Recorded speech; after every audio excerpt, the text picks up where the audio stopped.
Oi, eu sou a Isabela. Eu sou a Flávia. E você caiu no Angu de Grilo.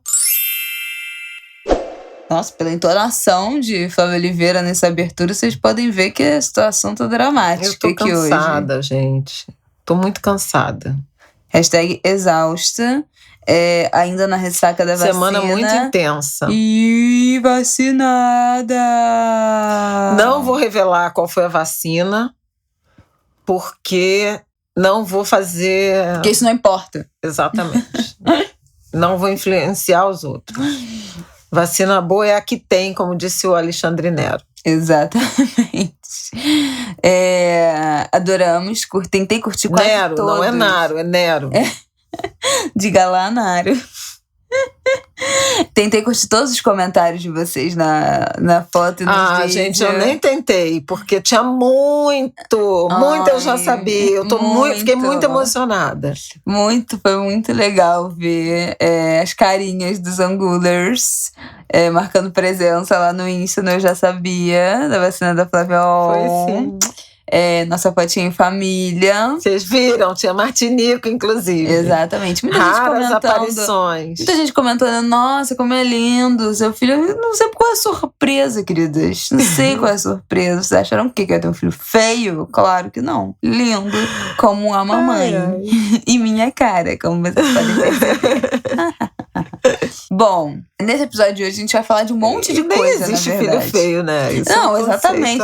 É muito engraçado, porque assim, as poucas pessoas que já conheceram o Marcos são pessoas muito próximas nossas, né? Por conta da pandemia. E aí a gente fica embasbacado com a beleza dele. A gente fica o dia inteiro, ele é muito lindo, ele é muito lindo. Aí qualquer pessoa que a gente encontre, né? Fala, a gente fica pensando, né? Será que a gente acha lindo porque é nosso filho? Aí a pessoa, não, ele é lindo mesmo, ele é lindo mesmo. Sendo que a pessoa também é completamente suspeita, porque é super próxima da gente, então também acharia ele lindo, porque, né, o amor. Mas eu acho que ele é lindo mesmo, né, gente? Vocês aí. Vocês, Angulers, me contem o que vocês acham. Bom, se alguém falar que meu filho é feio, infelizmente eu vou ter que bloquear. Vai perder o direito ao ver esse podcast. Eu vou proibir, né, o acesso ao Angu de Grilo, então eu acho bom vocês reiterarem que meu filho é lindo. Obrigada. Bom, neste episódio de hoje a gente vai falar de trocentas coisas, né? Esse vai ser um real Angu de Grilo, nosso episódio 90, quase chegando no episódio 100. Inclusive, temos que começar a pensar o que a gente vai fazer no episódio 100, né? Episódio um marco. Cara da minha mãe, então uma coisa. Deem sugestões. Temos que pensar no episódio pra gente 100. O que pode ser feito nesse episódio 100. Talvez, quem sabe, aí uma gravação ao vivo do Angu de Grilo nas redes sociais. Tem isso. Quem sabe, não é mesmo? Pode ser uma opção. Onde é isso? Temos que contar 10 semanas. Exatamente, temos que contar 10 semanas pra pensar. Lá chegaremos. Comecem a pensar e também dar sugestões de vocês pra gente. Então a gente vai fazer um Angu de Grilo de temas. A gente vai começar falando sobre o episódio de racismo que aconteceu aqui no Leblon essa semana, que repercutiu muito, com razão, né, nas redes, de um casal de jovens brancos acusaram um jovem negro de ter roubado a bicicleta, né, da menina, da jovem, sendo que a bicicleta era do garoto, era do Matheus Ribeiro. E aí o vídeo, né, deles confrontando o Matheus viralizou nas redes, e aí tem o plot twist, que falaremos em breve dessa história. Vamos falar sobre a história do Lázaro, né, gente? Esse cara que tá dando um baile, já assassinou pessoas e tá foragido da polícia, tá fugindo da polícia em fuga já há dias em Goiás e tá dando um baile na polícia. Tem 400 policiais envolvidos na tentativa de captura dele e até agora nada, e ele segue fazendo pessoas reféns, enfim, tem um clima de tensão permanente rolando já há alguns dias. E os recentes episódios de racismo religioso que estão acontecendo em envolvimento com essa história do Lázaro. Outras coisas que nós vamos falar também. A gente vai falar que Paulinho, né, foi convocado, e é uma repercussão que deu também de uma manifestação dele, religiosa, ele que é do Candomblé. Paulinho, pra quem não sabe, jogador do Bayer Leverkusen, sobrinho da minha mãe, meu primo, foi convocado pra seleção olímpica agora, né, dos Jogos Olímpicos, vai pra Tóquio. Ele foi jogador do Vasco e tá lá na Alemanha desde 2018 e professa sua fé, somos todos do mesmo terreiro, e essa semana repercutiu muito muito ele fazer uma menção a Exu na convocação. Nunca foi sorte, sempre foi Exu. Que ele é postou. Um trecho de uma música do Emicida também, essa frase. Mas isso tá na boca do povo. Igor Viana faz isso de grito de carnaval, nunca foi sorte, sempre foi macumba. Ele até postou no... Muita gente talvez conheça por essa música do Emicida. Mas enfim, já é um dito popular, digamos assim. E por fim, vamos falar da perda gigante pro carnaval, pro Rio de Janeiro, pro samba, do Laíla. Pro Brasil. Do Laíla, né? Ex-diretor de carnaval da Beija-Flor. Eu acho que é o título que obviamente mais nos marcou aqui, onde a gente acompanhou a trajetória dele muito nos últimos anos. Morreu na semana passada de Covid também. Mais uma vítima que essa pandemia fez, né? Mais uma tragédia dessa pandemia. Bom, vamos começar, Flávia, começando com a história do Matheus, da bicicleta. Você quer que eu conte? Eu quero falar do Matheus Ribeiro é um professor de uma escola de surf ali em Ipanema. Ele estava no sábado, dia dos namorados, esperando a namorada dele na porta do Shopping Leblon com uma bicicleta elétrica. Ele foi abordado por um casal de jovens brancos, dizendo que aquela bicicleta era igual à da moça e que a bicicleta da moça tinha sido roubada instantes antes ou minutos antes ali na região. Eles fizeram essa abordagem, o Matheus disse que a bicicleta era dele, mostrou fotos e tudo mais. Eles só se convenceram de que não era quando usaram a chave, né, do cadeado, e o cadeado efetivamente não abriu. Aí pediram desculpas e tal, o Matheus fez um vídeo, esse vídeo viralizou, levou a uma série de, enfim, uma imensa repercussão em relação a esse racismo, né, que criminaliza os corpos negros, principalmente dos jovens negros. Esse caso teve imensa repercussão em razão dessa desconfiança primordial contra, principalmente, jovens negros. O Matheus acabou registrando uma ocorrência na delegacia do Leblon e muita gente comentou a escola de dança onde a jovem dava aula demitiu. A papelaria, rede de papelarias, do qual o jovem era funcionário, anunciou que tinha demitido ele, mas na verdade ele é filho da dona, portanto... Ou seja, deixou de receber salário para receber mesada de novo. Isso eu não sei, mas enfim, não teve transparência. Teve uma tentativa de preservar a marca, né, a empresa, sem transparência com o público. Eu acho que isso é condenável, né, qualquer que seja a situação. Na sequência, a polícia do Rio de Janeiro prendeu um outro jovem, Igor Teixeira, no bairro de Botafogo, morador de Botafogo, no Rio de Janeiro, pelo furto da tal bicicleta. Ele foi identificado por um vídeo de câmera de segurança, roubando a bicicleta, e a polícia na casa dele encontrou ferramentas, tipo alicate, não sei o quê, que são usadas nesse crime, né, de cortar o cadeado e tal, e a bermuda com que ele aparece furtando a bicicleta da jovem do Leblon. Ele é um rapaz de 22 anos que tem 28 anotações ou passagens pela polícia, 14 delas por furto de bicicleta. Então, um ladrão quanto mais. Ele foi preso, o apelido dele é Lourão, então o que já pelo próprio apelido não é ironia, ele é realmente um jovem branco. Louro, dentro de jovem todos os branco, padrões.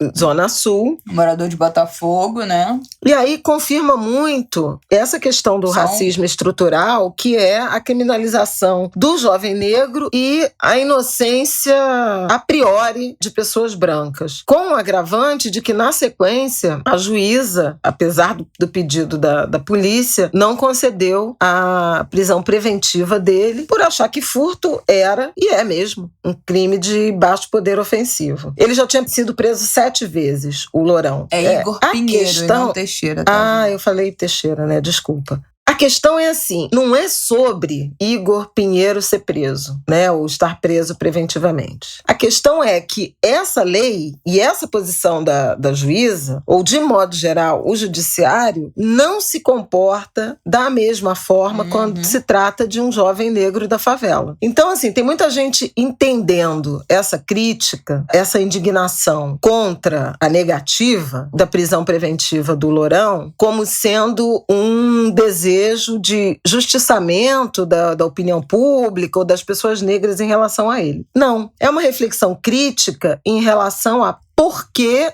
os homens da lei se comportam de uma forma diferente quando se trata de um jovem branco de Zona Sul, embora com inúmeras passagens pela polícia, em relação a jovens negros de favela, eventualmente na sua primeira passagem, né? A gente tem casos e mais casos de jovens negros que estão presos preventivamente há anos, esperando julgamento, e também por crimes de baixo poder ofensivo, eventualmente furto, eventualmente roubo, Isabela deu um exemplo, eventualmente porte de droga, né, em quantidades que não exatamente caracterizariam tráfico, mas são de forma recorrente indiciados por tráfico de drogas. Há casos de jovens negros que são condenados à pena capital e, portanto, são executados por roubo. A gente tem o caso do tio e do sobrinho lá de Salvador, né, das peças de carne, que os seguranças do supermercado entregaram ao tráfico local e eles foram executados. Então, é de fato um ambiente de racismo estrutural que permite essa criminalização dos corpos negros e institucional que faz polícia e justiça também terem diferentes olhares e formas de julgamento, de análise, de punição, separando pessoas brancas de bairros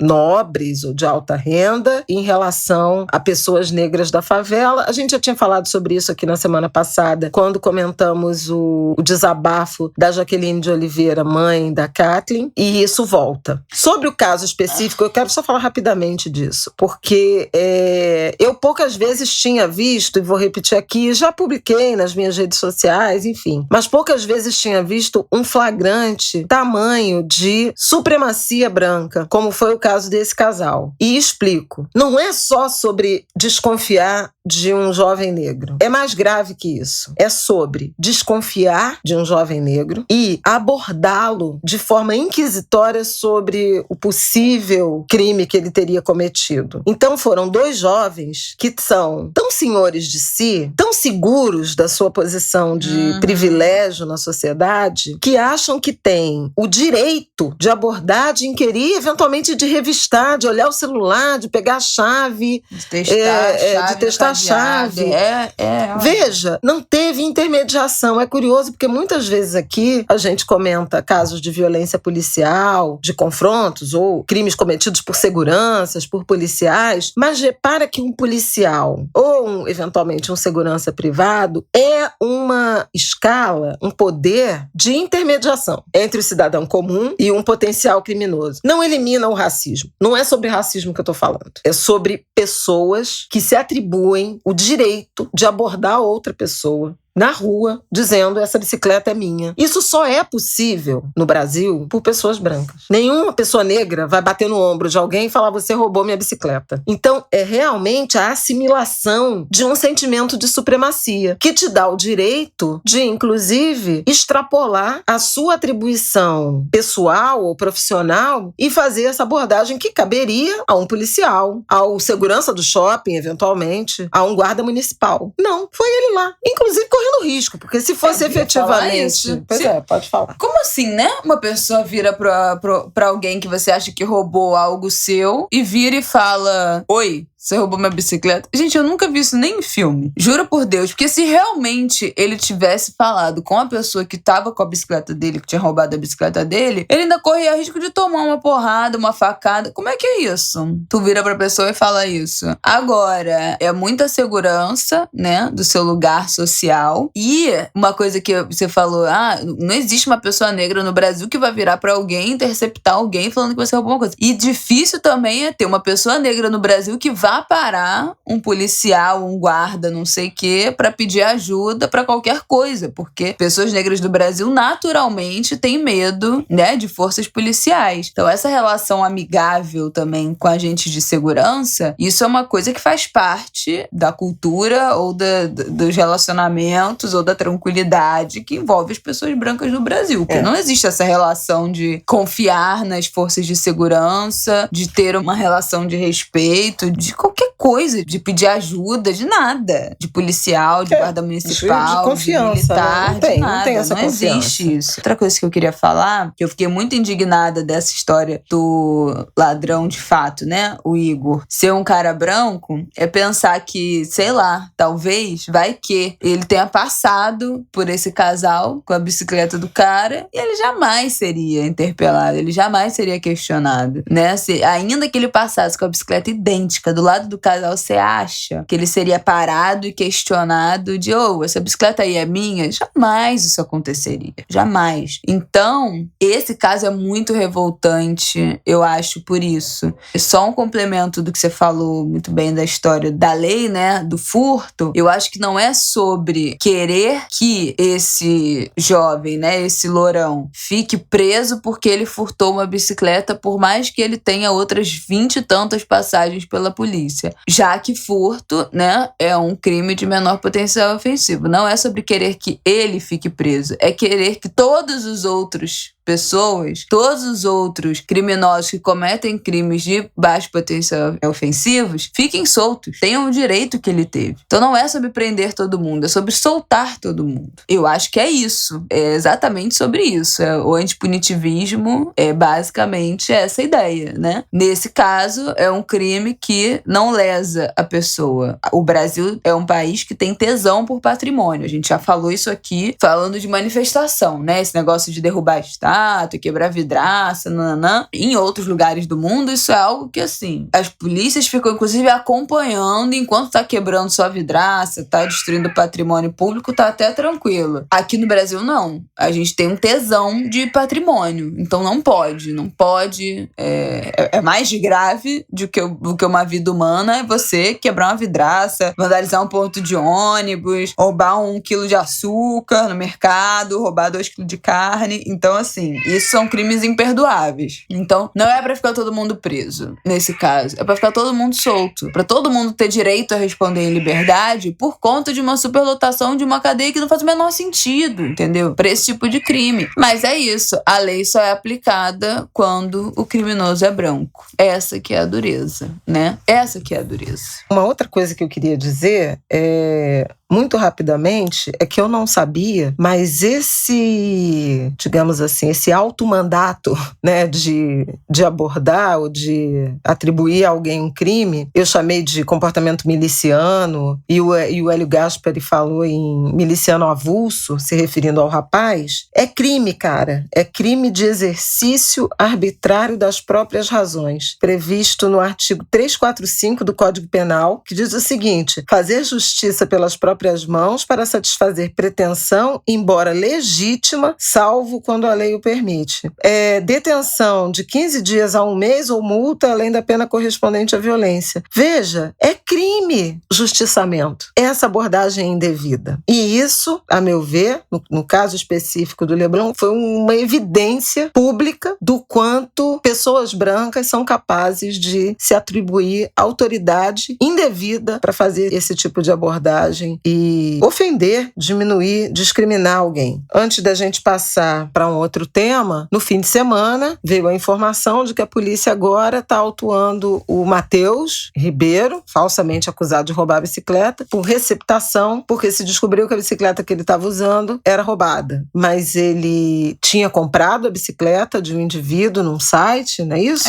Comprou a bicicleta usada. Tipo assim, um site de venda, tipo, sei lá. Indicou a pessoa LX, de quem exemplo. Ele comprou e mostrou, inclusive, as parcelas que estavam sendo pagas. O caso continua, mas é curioso como é rápida a atuação das autoridades em achar uma forma de atribuir, de imputar culpa em quem não tem. Outra coisa que emergiu desse crime foi a rapidez com que a polícia, em alguma medida, encontrou o autor do furto da bicicleta, identificou, em comparação, por exemplo, com o caso dos 3 meninos de Belford Roxo, que seguem Fernando Henrique, Lucas Mateus e Alexandre Silva, desaparecidos desde 27 de dezembro. É isso. Bom, gente, queria passar para a história do Lázaro, bom, acho que vocês devem estar sabendo, né, o que está acontecendo. Todo mundo meio que só fala disso. Um criminoso, um assassino em série, que já tem uma extensa lista de crimes, já foi preso, já foi solto, fugiu e tá desde o dia 9 de junho cometendo crimes de assassinato, sequestro, invasão de chácaras, roubo, estupro, enfim, muitas coisas desde o dia 9 de junho em fuga, e uma quantidade absurda de policiais atrás dele que não conseguem pegar. Os policiais estão sempre um passo atrás. Então, seguindo as pistas que ele vai deixando, que ele vai aparecendo em câmera de segurança, de lugares que ele vão invadindo, gente que viu ele não sei aonde, gente que viu ele não sei aonde, e não conseguem pegá-lo. A gente tá gravando isso aqui no sábado de noite, então é possível que na terça-feira talvez ele já tenha sido pego, mas o que a gente quer falar, na verdade, não é sobre isso. Na semana passada, algumas matérias saíram em sites, em grandes portais, como, por exemplo, o G1 foi um deles, mas outros canais também estão repercutindo, umas imagens que foram divulgadas pela Polícia Militar de Goiás, que ligaria Lázaro a rituais satânicos, o que ele estaria fazendo, pacto com o diabo, rituais satânicos, etc e tal. Qual não é a minha surpresa quando a gente vai ver que essa foto, na verdade, são assentamentos, são peças sagradas relacionadas a Exu nas religiões de matriz africana. Os policiais divulgaram essa foto para a imprensa, falando que aquelas peças pertenceriam ao Lázaro. Nesse fim de semana, veio à tona nas redes sociais, no Twitter principalmente, o vídeo de um pai de santo de um terreiro em Goiás. Vou dizer o nome aqui agora para vocês. Uma situação gravíssima que está acontecendo, que essas fotos que foram divulgadas desses assentamentos, dessas peças que têm relação com o Exu, fazem parte do terreiro de candomblé do Pai André. Não tem nenhuma relação com o Lázaro, absolutamente nenhuma. O Lázaro é declaradamente católico. Ele não é só declaradamente católico. Ele teve redução de pena, né, porque ele pregava na cadeia quando ele estava preso. Então ele teve a sua pena reduzida por isso. A ex-mulher, ou enfim, a esposa dele, diz que ele tem fé em Deus, ele é cristão. Mas terreiros, no plural, em Goiás, estão sendo invadidos pela polícia militar por uma perseguição, obviamente fundada em altas doses de racismo religioso, que acham que a única explicação possível para um homem estar matando, roubando, estuprando, dando facada, né, em pessoas há anos, mas especialmente agora, há 15 dias, seria uma relação com o diabo. Diabo este que não existe, que sequer existe esse conceito de diabo em religião de matriz africana, mas tratam logo de fazer essa ligação especialmente com Exu. Então, esse terreiro do Pai André foi invadido em Goiás. Essas fotos, os policiais fotografaram essas imagens, essas peças e divulgaram como se aquilo tivesse relação com o Lázaro e não tem. O Pai André fez um boletim de ocorrência contra os policiais, porque entraram no terreiro, chegaram a quebrar itens religiosos, entraram perguntando sobre o Lázaro. Tem várias associações de praticantes, né, de religião de matriz africana e vários ativistas que estão pedindo e vão abrir petição. Se até terça-feira já tiver esse link, eu deixo aqui na descrição. Petição para que os veículos de comunicação se retratem de ter divulgado essa imagem, de não ter apurado melhor, porque claramente fazer essa relação, ainda que fosse verdade, é racismo religioso, porque eu vi um ótimo exemplo falando, eu não vi ninguém falando a Flor de Lis envolvida no que ela tá envolvida, eu não vi ninguém demonizando, ninguém botando a culpa na religião dela, por ela estar envolvida no crime que ela tá envolvida, supostamente ter sido mandante do assassinato do marido. Embora seja ela uma líder religiosa que se aproveitou, inclusive dessa posição, desse prestígio, para forjar essa história de mãe adotiva de 50 filhos e montar uma organização social, e mais que isso, tirou proveito político, porque se elegeu na esteira dessa farsa. Por que não tem essa associação, né? Quando são criminosos bárbaros que têm relação com o cristianismo, com o catolicismo, eventualmente, e não fazem essa associação. Não bota em capa de site foto de cruz, de imagens de santos que essa pessoa eventualmente tem em casa. Por que quando é uma mínima faísca de talvez uma relação com religião de matriz africana já vira ritual satânico? Por que os jornais não apuraram isso? Por que, ainda que fosse verdade, qual é a relevância dessa informação? Se religião de matriz africana não tem nada a ver com satanismo. Aquela imagem ali você mostrava para qualquer praticante de religião de matriz africana, e quem é praticante conhece as imagens, vai falar, isso não tem nada a ver. Isso aí são peças atribuídas a Exu, que é um orixá. Não tem nada a ver com satanismo. Tem nada a ver, não tem nada a ver com o diabo isso. Então, seria talvez, inclusive, papéis dos jornalistas ao receberem essa nota, essas imagens da polícia, questionar. Quem é que disse que isso tem a ver? Se essas aí são imagens de símbolos de religião de matriz africana, que não tem nada a ver com isso. Não, o jornalista vai lá e publica, né? Reforça o racismo religioso, legitima o racismo religioso, difunde o racismo religioso e cai essa carga em cima das religiões de matriz africana que já estão sendo atacadas novamente como se fossem responsáveis por esse cara estar cometendo esses crimes. É um absurdo sem tamanho. Várias casas de santos já foram invadidas em Goiás nessa busca por esse cara, que em nenhum momento surgiu indício de que ele tivesse alguma coisa a ver com candomblé, que ele estivesse se escondendo numa casa de candomblé. Ele é declaradamente cristão. A gente não tem absolutamente nada a ver com isso. O presidente da Comissão de Direitos Humanos da Câmara do Distrito Federal já está prestando, né, apoio a essas vítimas, os religiosos, né, os pais de santo, mães de santo que estão tendo suas casas invadidas no entorno. Ele está recebendo essas denúncias já. Enfim, uma desgraça.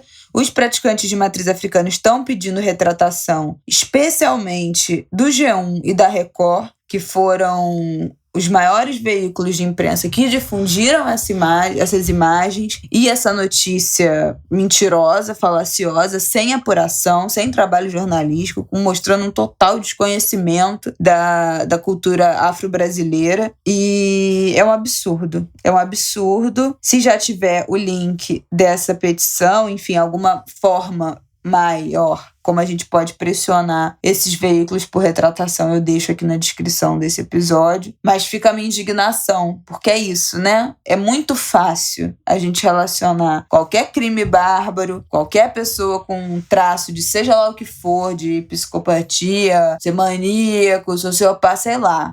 Qualquer coisa vira problema, que a culpa é da macumba. Essa tendência que é o racismo, né? Racismo religioso, desconhecimento, mas desconhecimento ativo. Exatamente. Ninguém quer conhecer, quer efetivamente repetir os preconceitos, os pré-julgamentos em relação às religiões de matriz africana. E reproduzem sem pudor, sem vergonha, no maior descaramento. Emendando com isso, eu queria trazer o post do Paulinho, meu sobrinho, meu querido, meu bebê, que foi convocado para a Seleção Olímpica de Futebol e fez um post de agradecimento dizendo nunca foi sorte, sempre foi Exu. Na maior parte das vezes, é verdade, dos comentários eram de apoio. Sim, né? Sim, de apoio, de alegria, até de excitação. Porque o futebol, como de resto boa parte da sociedade brasileira, está muito oprimido por esse cristianismo neopentecostal. Nada contra. A questão é oprimir outras religiosidades. E é isso que acontece, especialmente no que diz respeito às religiões de matriz africana.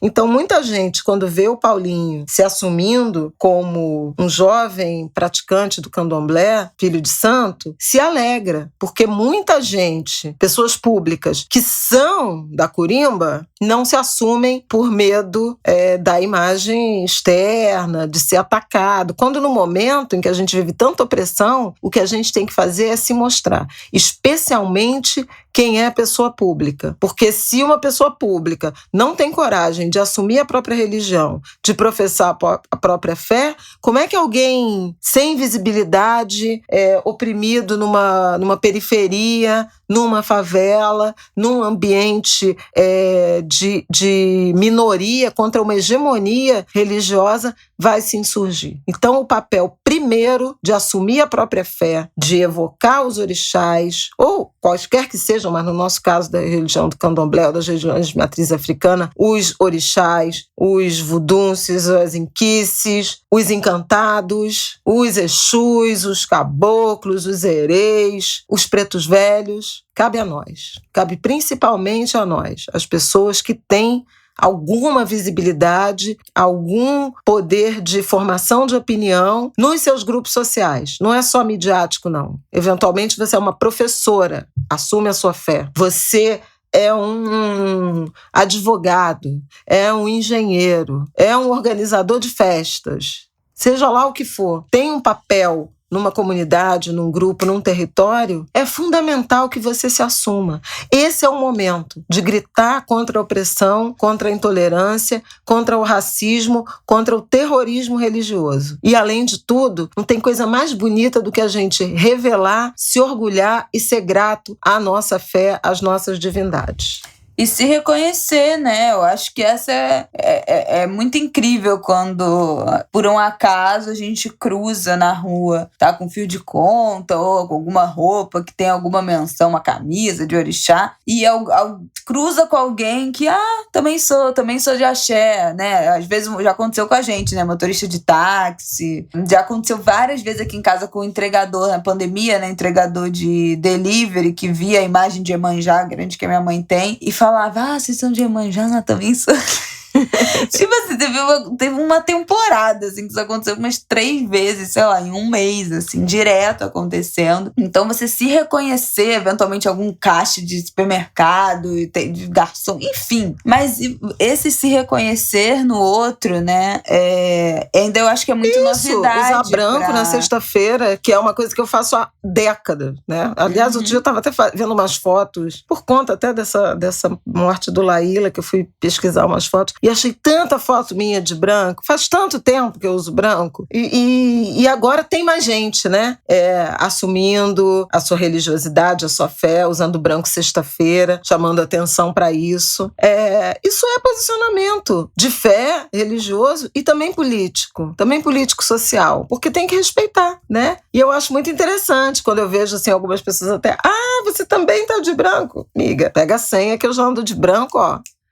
Faz tempo. Nunca escondi minha religião, tenho muito orgulho da minha religiosidade. Inclusive, fui me vacinar com a camiseta de meu pai, o Baluaê, porque é o orixá da cura, é quem vence a peste. E achei que tinha todo sentido estampar aquela imagem no meu peito no dia da vacina. E com meus filhos de conta de Iemanjá, tenho dito. É isso aí. Então, aqui não, negócio de Lázaro satanista, que é de religião de matriz africana, não sei o que, de diabo. Aqui vocês sabem que não vai se criar. Vai ser preso, vai pagar porque, né, deve pagar pelos crimes que cometeu. Aliás, tem uma discussão que eu já vi nas redes se é serial killer. Parece que ele não é serial killer, ele é um assassino. Cometeu múltiplos crimes, já foi condenado por estupro, por assassinato e matou uma família, né? O crime recente, depois da última fuga, foi esse assassinato múltiplo, né, de o pai, a mãe e 2 filhos. Mas isso não configura ser um serial killer. Também tem um viés sensacionalista aí. Mas seja lá o que ele tenha feito, né, sendo um assassino, e não há correlação, né? Se fosse também, não tem só santo. Tem criminosos de qualquer religião. Só que as religiões a que são atribuídas ou a que é associada à criminalização, a religião que é demonizada e criminalizada são as religiões de matriz africana. O fundamental é que Lázaro seja capturado, pague pelos crimes que cometeu, mas isso não envolve ser de qualquer religião. Não é, mas se fosse, não teria correlação com uma mente criminosa. É isso que era importante falar nesse caso. Bom, Vamos passar pra Laíla? Gente, que perda. O que é, mãe? Não, é porque a gente estava falando disso, né? De várias dimensões de religiosidade. E Laíla é uma divindade, né? Eu acho que é um encantado do samba, dessa festa, do carnaval. Eu queria falar do Laíla, não só do pesar, da tristeza, da saudade, que foi alguém com quem a gente conviveu muitos anos. Tivemos, inclusive, a honra de recebê-lo aqui em casa, numa feijoada que eu ofereci em homenagem a ele, num dos campeonatos da Beija-Flor. Já nem me lembro mais qual foi, talvez tenha sido Áfricas, mas acho que foi até antes. Não importa. Ele aceitou o nosso convite e veio. Não era um cara de estar em tudo quanto é lugar, difícil de... Poucas palavras.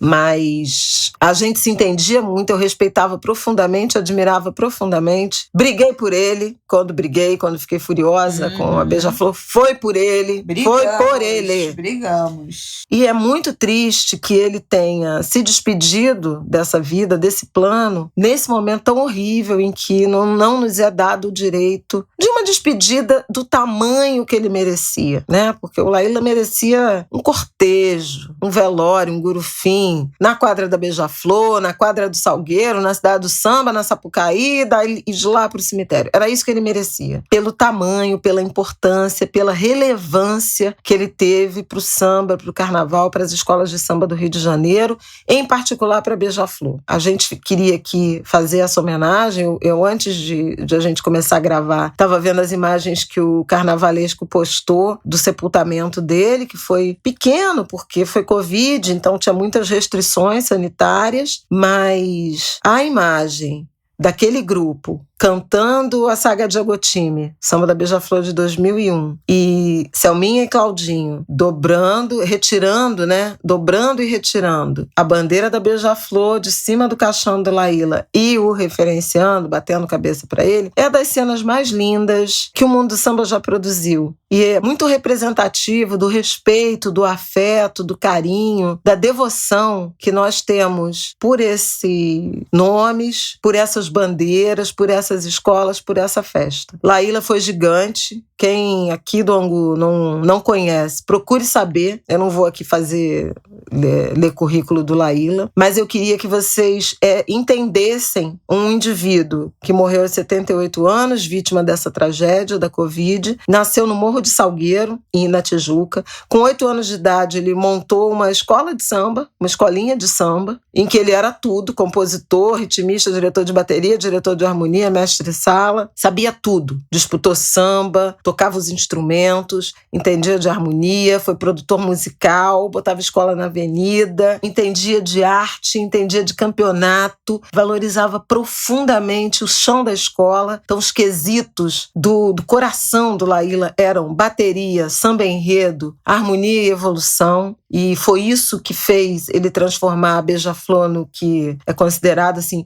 um rolo compressor da Sapucaí, valorizando a comunidade, sabe? Foi ele que inventou botar casal de mestre-sala e porta-bandeira abrindo a escola. Era um gênio do carnaval. O carnaval do Rio de Janeiro deve muito ao Laíla. Eu ia falar isso. O Rio de Janeiro deve muito ao Laíla. O desfile, como nós conhecemos, de todas as escolas, deve muito ao Laíla, né? Ele estava na Revolução do Salgueiro. Copiando, na verdade, esse modelo de desfilar da Beija-Flor, dessa organização, né, impecável das alas. Mas antes disso, ele já tinha participado da revolução estética do Salgueiro nos anos 60, com Pamplona e tudo mais. Teve uma participação, foi compositor, inclusive, foi da ala de compositores do Salgueiro. Então veja que o Laíla, ele atravessou e participou dos principais movimentos de transformação e de revolução e de renovação do carnaval carioca. Então é uma perda irreparável. E não era nada disso que eu falei que eu não ia falar o currículo dele e acabei falando, porque é muita admiração. Deixa eu só fazer um parêntese, que a gente está falando do carnaval carioca, mas na verdade o carnaval de escola de samba do Brasil inteiro, né? É verdade. Que o carnaval de Pará para São Paulo, ele foi campeão na Águia de Ouro, gente. Em 2019. E não só por ele pessoalmente, mas o modelo as escolas de samba nasceram no Rio de Janeiro. Portanto, tudo que é relacionado à escola de samba foi gestado no Rio de Janeiro. Então é um modelo que, na verdade, se replica replica para outros estados, para outras cidades, para o sul do Brasil, onde tem carnaval de escola de samba, para São Paulo. Então, assim, se o Laíla é tão importante para o carnaval carioca, na verdade, ele é muito importante para o carnaval do Brasil inteiro de escola de samba. Se tudo, de certa forma, veio daqui, né? Veio desse grupo do qual ele fazia parte. Então, é uma importância nacional para uma festa que é a essência do Brasil. Eu acho fundamental pensar nessa relevância do Laíla, mas eu queria também chamar a atenção de vocês para saberes não formais, porque o Laíla era um sábio, um griot, um entendedor desse ofício, dessa arte, sem a formação regular que a gente valoriza e questiona. Então, assim, o Laíla era realmente um detentor de saberes ancestrais. Ele nasceu numa família que era do samba, no Salgueiro, e a vida inteira foi de aprendizado e de ensinamento. Então ele, eu acho que é a figura que mais caracteriza isso que a gente chama de saberes ancestrais, de potência, de talento, de método, de técnica não formal, ou não formalizada nos moldes que a gente enxerga a educação regular. E é importante valorizar essas figuras. Eu lembrei ontem, e até escrevi um post em homenagem a ele, e lembrei do Luiz Moura, que é um especialista em recursos humanos, que escreveu um livro chamado O Jeito Carioca, Gestão de Pessoas, e ele entrevistou 28 pessoas do Rio de Janeiro que tinham destaque em gestão de recursos humanos. E uma das pessoas que ele identificou como um talento de gestão de pessoas, com seu método mão de ferro, a bem da verdade, foi Laíla. Então, é um reconhecimento de saberes, não é alguém que fez faculdade de administração ou de psicologia e pós-graduação e seja lá o que for, de belas em recursos humanos ou não sei o quê, ou faculdade de música, ou seja lá o que for, ou letras, ou literatura, mas era um talento e uma capacidade de liderança, de criação, de interferência e uma paixão, uma lealdade pelo chão da escola, pelas escolas de samba, pelas bandeiras. Brigava com quem quer que fosse. Ele ficava furioso quando diziam que o samba não era bom. E às vezes não era, mas ele não aceitava, né? E queria... Não, ele defendia muito, assim, até quando ele foi sacaneado, né, pela Beija-Flor, ainda assim ele defendia a escola, ele não deixava ninguém falar mal da Beija-Flor. Inclusive a gente falou mal da Beija-Flor pra defender ele e ele ficou puto com a gente. Então assim, ele era um defensor, ele falou, mas não era pra postar em rede social, era pra vocês virem ter falado comigo, não sei o quê. Então ele não deixava ninguém falar da Beija-Flor. Fazendo um último comentário em relação a ele, o que a gente já falou aqui, ele é um homem que era conhecido, né? Ele tinha fisicamente, ele era uma figura que era conhecida por estar sempre de branco e sempre com seus fios de contas, uma quantidade, assim, sei lá, 20.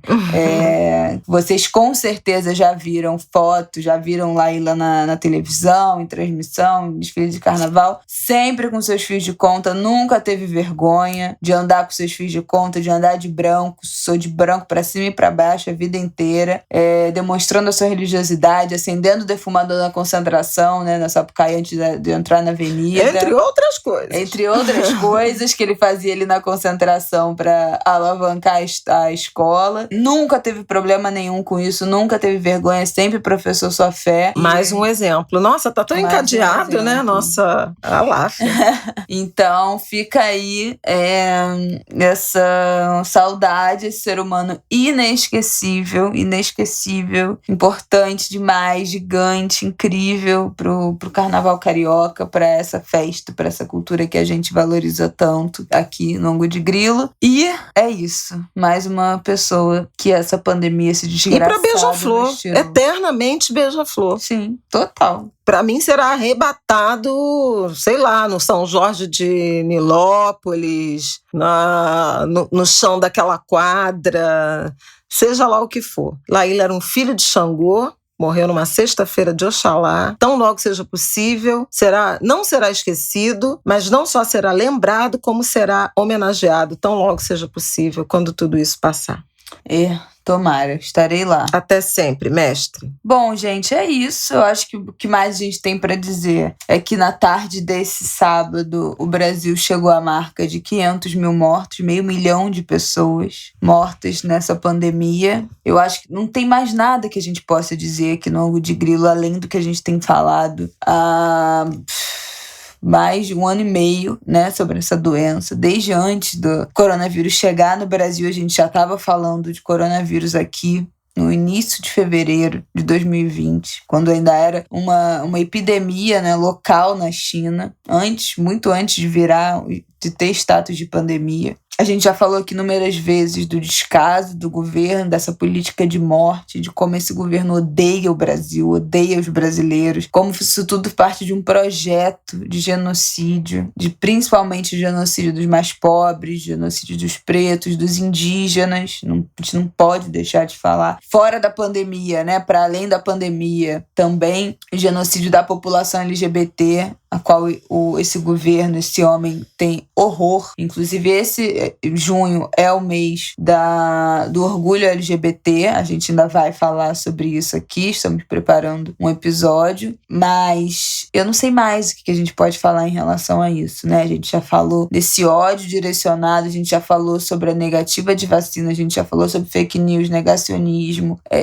gente já falou de tudo. Não tem mais nada novo a dizer, além de lamentar. Lamentar o que o Brasil virou. Na verdade, o que o Brasil sempre foi, na verdade. O Brasil sempre foi isso, né? O Brasil foi um país fundado na colonização, no racismo, na escravidão, no ódio, na desigualdade. A gente teve um lapso de democracia muito curto, que durou muito pouco tempo, um lapso de melhora, um lapso de esperança, uma fenda nesses 530 anos. 521 anos. Foi uma pequena brecha que deixaram a gente sonhar e respirar. Mas, na verdade, o Brasil sempre foi isso aí. Isso que me entristece. Porque esse movimento é o Brasil voltando para o eixo, voltando para o que sempre foi. É o Brasil dando certo, né? Como diz o Simas, que eu sempre cito aqui, Luiz Antônio Simas, o Brasil precisa urgentemente dar errado, porque o dar certo é esse projeto político, esse projeto de genocídio que está em curso nesse país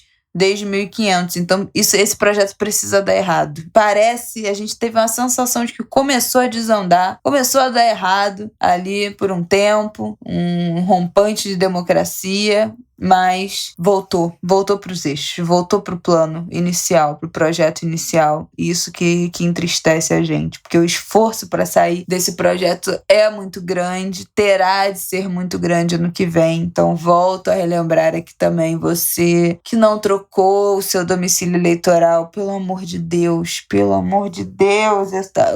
por conta da pandemia, isso está podendo ser feito pela internet, gente. É muito sério. A gente precisa fazer disso um movimento de massa, regularizar a situação eleitoral. A gente precisa votar. A gente precisa fazer com que os idosos que não são obrigados mais a votar, votem. A gente precisa fazer com que os jovens, os adolescentes de 16 anos que não são obrigados a votar, mas podem votar, votem. A gente vai precisar de todo mundo. A gente vai precisar de cada voto. Então, regularize sua situação eleitoral, mude o seu domicílio. Ainda que você deixe seu domicílio eleitoral em outra cidade e viaje, não conta com isso. Pode acontecer um imprevisto, você não conseguir votar. Não conta com essa viagem, faz essa regularização, faz essa troca. A gente precisa de todo mundo para fazer com que esse país volte a dar errado e mude de eixo e a gente consiga resgatar o Brasil que nós conhecemos, que nós sabemos, o potencial de país, o sonho de país que a gente começou a sonhar.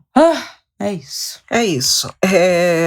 Nosso pesar, nossa indignação que a gente vem manifestando nesse ano e meio, pelos 500 mil mortos, pelas famílias enlutadas. Nós também somos uma família enlutada perdemos pessoas queridas, a última delas, o Laíla. Mas eu queria, além desse abraço, expressar também minha gratidão pela comunidade científica, pelo Sistema Único de Saúde, que permitiram a minha primeira dose de vacina, e agradecer às angulers e aos angulers que tão bonitinho marcaram lá, que já sabiam, que engrossaram a nossa corrente Vacina Sim. Eu escrevi uma coluna no Globo, repito aqui, vacinação era um ato banal, corriqueiro de política pública de saúde, se tornou um ato político de resistência, de indignação, de enfrentamento a um governo, a um presidente negacionista. Então, quando chegar a sua vez, aqui no Rio de Janeiro, São Paulo também, né, algumas cidades e estados estão antecipando o calendário por conta de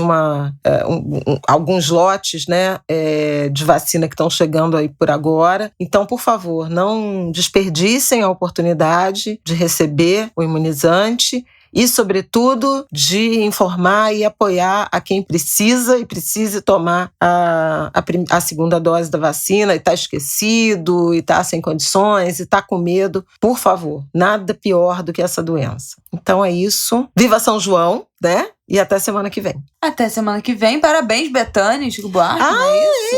Você parabéns, Maria Bethânia!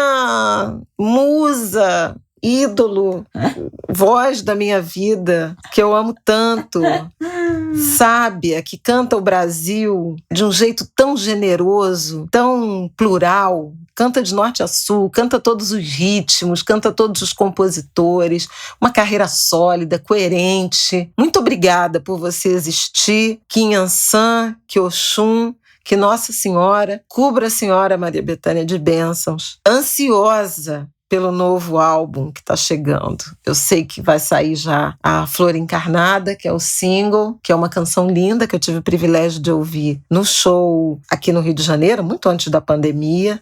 Se eu não me engano, a letra é de Adriana Calcanhoto. O amor não gosta mais de mim, nunca mais vi seu clarão. Olha que verso. Uma coisa de uma beleza. Maria Bethânia fez 75 anos na sexta-feira, dia 18, aliás, o dia que nos despedimos de Laíla. E no sábado 19, que foi o sábado das manifestações robustas, de novo, contra Jair Bolsonaro, pela vacina, por auxílio emergencial, por toda a agenda, né, de dívida, de passivo do Estado brasileiro em relação à população. Chico Buarque completou 77 anos e no dia do seu aniversário compareceu à manifestação contra o Bolsonaro no centro do Rio de Janeiro. Foi um frisson, mas também outro grande artista brasileiro, também coerente, também de posições políticas sólidas, do lado certo da história. Viva Maria Bethânia, viva Chico Buarque de Holanda, viva São João, Xangô menino, viva Laíla, esse filho de Xangô, que agora, tenho certeza, foi recebido por seu orixá no Orum e de lá vai zelar por nós. Axé, meu irmão. Um beijo, família Angu de Grilo. Amo vocês. Olha só, o último aviso desse podcast é que a Secretaria de Estado de Saúde do Rio de Janeiro incluiu lactantes até 12 meses do bebê, que, né, não deveria ter idade restritiva do bebê, devia ser para bebê, independente de qual idade, mas enfim. Eu vou poder me vacinar tão logo o prefeito Eduardo Paes, que já recebeu o ofício da Secretaria Estadual de Saúde. Se não tiver recebido o ofício, ele já recebeu o nosso comunicado aqui, porque eu já fui em todas as redes sociais. Já postamos no Twitter, marcando Eduardo Paes. Eduardo Paes já está sabendo que o governo estadual incluiu o lactante no plano estadual de imunização. Então, é o Eduardo Paes avisar no postinho, distribuir a notícia que eu estou indo me vacinar. Então, essa semana, vem aí. Tomara, vamos torcer. Vem aí. Se não for segunda-feira, se for a partir de terça, vocês, por favor, comentem. Depois que esse Angu dispendiu, vocês, quero ver os Angulers também falando que já sabiam que esse fato estava para chegar. Qual vai ser a sua trilha? Tem que escolher agora uma trilha sonora. Eu vou pensar. Eu já criei uma outra canção, falei hoje com um amigo meu, que é o Samba da Mangueira, com a ajuda do Santo Eufô, que é: nascido e criado pra vencer demanda, vacinado no altar do samba. Quem tá vacinando no sambódromo pode mandar essa. Gostei, boa. Mas eu não vou me vacinar no sambódromo, não. Que tá um pouco longe. Bom, não sei qual é a minha trilha, não, mas eu vou me esforçar, eu vou pensar. Provavelmente vai ser alguma coisa. Vou valorizar o rap nacional. tá? Aguardem. Por favor. Ai, é isso, gente. Um beijo. Até semana que vem.